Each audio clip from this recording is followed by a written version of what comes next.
दख्खनचा राजा श्री ज्योतिबाची चैत्र पौर्णिमा यात्रा लाखो भाविकांच्या उपस्थितीत आज उत्साहात आणि भक्तिमय वातावरणात संपन्न झाली।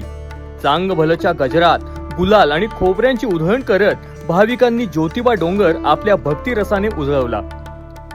पहाटे 3 वाजता मंदिरातील घंटा नादाने यात्रेची सुरुवात झाली। या पवित्र दिवशी ज्योतिबा देवाची सालंकृत सरदार रूपातील बैठी पूजा बांधण्यात आली होती।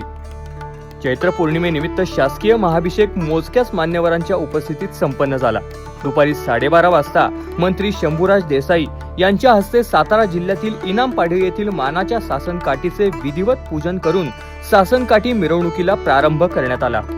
महाराष्ट्रासह इतर राज्यातून आलेल्या सुमारे 8 ते 10 लाख भाविकांनी ज्योतिबाचे दर्शन घेतले।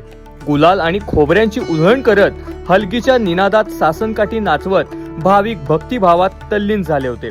सायंकाळी 5:30 वाजता तोफेच्या सलामीनंतर ज्योतिबाच्या पालखी मिरवणुकीला सुरुवात झाली।